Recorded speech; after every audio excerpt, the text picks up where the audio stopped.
नमस्कार हमारे सभी दादा एवं दीदी, ढेर सारी शुभकामनाएं। आनंद मार्ग प्रचारक संघ में गृह मार्गियों और डब्ल्यूटी वर्कर्स का योगदान जिसको याद रखना ज़रूरी है के पार्ट सेकंड में हम कुछ चर्चा करने की कोशिश कर रहे हैं। पूरी तरह से यह तो कह सकता कि गृह आचार्यों की संख्या कितनी है, लेकिन इतना ज़रूर कहा जा सकता है कि आज हमारे गृह आचार्य और डब्ल्यूटी वर्कर्स जो प्रचार करने के लिए जाते हैं उनको जो उतना कष्ट नहीं उठाना पड़ता। उनका मुख्य कारण हमारे पुराने गृह आचार्यों की गई कड़ी मेहनत। पुराने गृह आचार्यों के अतिरिक्त बहुत से ऐसे भी गृह मार्गी थे जिन्होंने अपने परिवार का भी ख्याल न रखकर अपनी जमाई परमानेंट नौकरी को भी छोड़ दिया, जैसे श्री विष्णुदेव जी, श्री BM सिन्हा। इनके अतिरिक्त और भी कई गृह मार्गी हैं जिनकी जानकारी न होने के कारण उन नामों को नहीं लिख पा रहा हूँ।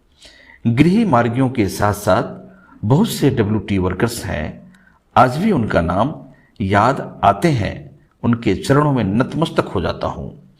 जैसे आचार्य पारशिवानंद अवधूत, आचार्य असीमानंद अवधूत, आचार्य अमितानंद अवधूत, आचार्य गिरिजानंद अवधूत, आचार्य श्रद्धानंद अवधूत, आचार्य जगदीश्वरानंद अवधूत, आचार्य तद्भवानंद अवधूत। इनके अतिरिक्त और भी कई डब्ल्यूटी वर्कर्स हैं जिन्होंने इस संस्था में अपना भरपूर योगदान दिया है। संस्था में जितने भी डब्ल्यूटी वर्कर्स हैं वे बाबा के द्वारा दी गई शक्ति के अनुसार बाबा की संस्था के लिए अपना अपना योगदान दे रहे हैं। बाबा ने कहा था कि परम पुरुष जब इस धरती पर कोई मिशन को लेकर आते हैं तो वो अपनी पूरी टीम के साथ आते हैं। भगवान श्री कृष्ण जब अपने महाभारत काल में आए थे तब अपने साथ कौरव और पांडव को एक टीम के तौर पर लाए थे, जिसमें यदि कोई दुर्योधन का पात्र था तो दूसरी तरफ युधिष्ठिर जैसे पात्र भी थे। इनके अतिरिक्त कौरव सेना में शकुनी थे तो उसी कौरव सेना में विदुर, कर्ण और भीष्म पितामह जैसे भी लोग थे। लेकिन जीत हमेशा धर्म की होती है। उस वक्त युद्ध एक परिवार के बीच हुआ था और महाभारत के लिए हुआ था, लेकिन अब धर्म और अधर्म का युद्ध नहीं, अधर्म और अधर्म का युद्ध यानी प्रौत की स्थापना पूरे विश्व के लिए हो रहा है। तो जाहिर है कि इसमें प्रत्यक्ष या अप्रत्यक्ष तौर पर पूरी शक्तियां शामिल होगी। परमपिता के मिशन की स्क्रिप्ट पूर्व नियोजित होती है और परमपिता के द्वारा लिए गए मिशन के टीम के हर सदस्य की स्क्रिप्ट या पटकथा भी पूर्व नियोजित होती है। तत्कालीन रशिया सरकार के द्वारा उस वक्त के भारत सरकार की सिक्योरिटी एजेंसियां के तत्कालीन ज्वाइंट सेक्रेटरी श्री रामनाथ काओ के द्वारा दबाव डलवाकर आनंद मार्ग और आनंद मार्ग प्रचारक संघ एवं संस्थापक श्री श्री आनंद मूर्ति जी को समूल रूप से ध्वंस करने की कोशिश की और साथ में भारत देश के पश्चिम बंगाल की कम्युनिस्ट सरकार ने तो श्री प्रभात रंजन सरकार के अर्थनैतिक सिद्धांत प्रौत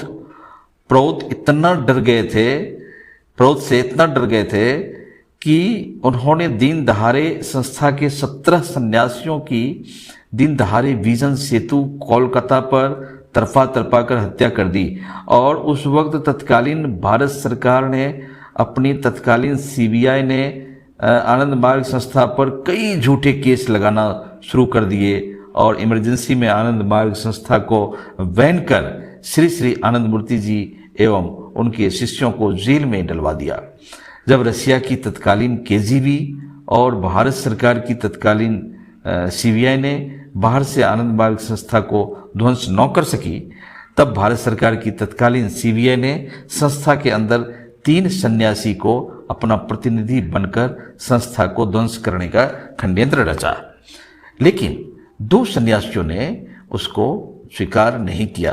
लेकिन एक सन्यासी ने उसको सहर्ष स्वीकार कर लिया, जो आज तक अपनी ड्यूटी को पूरा कर रहे हैं, और उस सन्यासी को उसकी एवज में कुछ आर्थिक मुआवजा भी मिलता था, जिसको श्री मंगल बिहारी जी, जो उस वक्त भारत सरकार में सीनियर डिफेंस सेक्रेटरी थे, उन्होंने अपने एक वीडियो क्लिप में सहर्ष स्वीकार भी किया था कि उन्होंने उस सन्यासी के लीगल नाम के साथ पेड इन्फॉर्मर के साथ भारत सरकार के द्वारा निर्धारित शाह कमीशन रिपोर्ट में स्वयं अपनी आंखों में देखा था।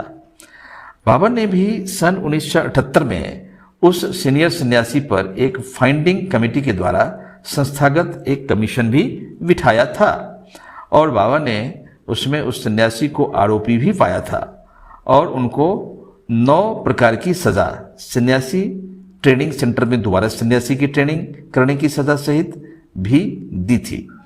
और सन्यासी की दोबारा ट्रेनिंग समाप्त होने पर भारत के एक कोने में ट्रांसफर कर दिया।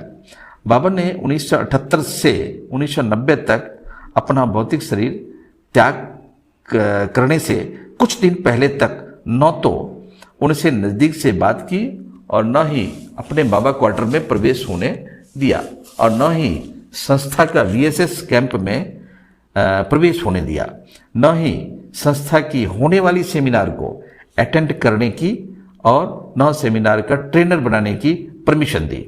सिर्फ उनको विलेज लेवल सेमिनार को अटेंड करने की परमिशन थी।